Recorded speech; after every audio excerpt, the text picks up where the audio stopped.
નમસ્કાર મિત્રો, SR ફટાફટ ન્યૂઝ ચેનલમાં તમારું સ્વાગત છે। તો જાણી લઈએ ખેડૂતો માટેના તાજા, મોટા અને મહત્વના સમાચાર ફટાફટ ન્યૂઝ સાથે। રાજ્યમાં ઘઉં અને ચણાની ટેકાના ભાવે ખરીદી પ્રક્રિયામાં વેગ આવ્યો છે। સરકારે આ વર્ષે નોંધણી કરાવનાર તમામ ખેડૂતો પાસેથી પૂરેપૂરો જથ્થો ખરીદવાની ખાતરી આપી છે, જેનાથી ખેડૂતોમાં આનંદનો માહોલ જોવા મળી રહ્યો છે અને કેન્દ્રો પર ભીડ વધી છે।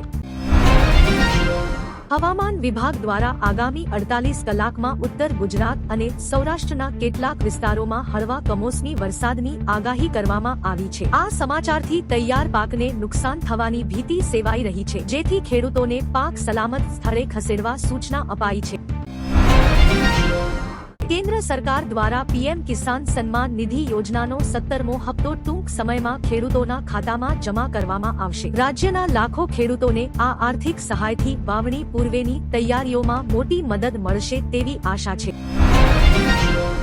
આંતરરાષ્ટ્રીય બજારમાં કાચા માલના ભાવ ઘટતા ભારત સરકાર રાસાયણિક ખાતરો પર સબસિડી વધારી શકે છે। જો આમ થશે તો DAP અને યુરિયાના ભાવમાં નોંધપાત્ર ઘટાડો જોવા મળશે, જે ખેતીના ખર્ચમાં ઘટાડો કરશે। ઉનાળુ પાકને બચાવવા માટે નર્મદા નિગમ દ્વારા મુખ્ય કેનાલોમાં પાણી છોડવાનો નિર્ણય લેવાયો છે। ખાસ કરીને બનાસકાંઠા અને પાટણ જિલ્લાના ખેડૂતોને આ નિર્ણયથી મોટી રાહત મળી છે, કારણ કે ઊભો પાક સુકાઈ રહ્યો હતો।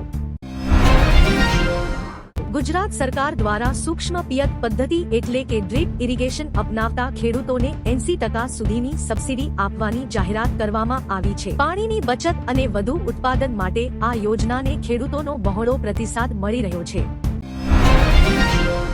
માર્કેટિંગ યાર્ડમાં મગફળીની આવક ઘટતા ભાવમાં પ્રતિ મણ 100 થી 150 રૂપિયાનો વધારો જોવા મળ્યો છે। નિકાસમાં વધારો થવાના અહેવાલો વચ્ચે ખેડૂતોને હવે સારા ભાવ મળી રહ્યા છે, જેનાથી તેમની આર્થિક સ્થિતિ સુધરશે। કુસુમ યોજના અંતર્ગત ખેડૂતોને ખેતરમાં સોલર પંપ બેસાડવા માટે ઓનલાઈન અરજીઓ સ્વીકારવાની શરૂઆત થઈ છે। આ યોજના દ્વારા વીજળીના બિલમાંથી મુક્તિ મળશે અને ખેડૂતો દિવસે પણ પિયત કરી શકશે। કૃષિ મંત્રાલય કપાસ અને મગફળીમાં લાગતી ગુલાબી ઈયળના નિયંત્રણ માટે નવી અસરકારક જંતુનાશક દવાઓને મંજૂરી આપી છે। આ દવાઓ પર્યાવરણને ઓછી નુકસાનકારક અને જીવાતો સામે વધુ શક્તિશાળી હોવાનો દાવો કરવામાં આવ્યો છે।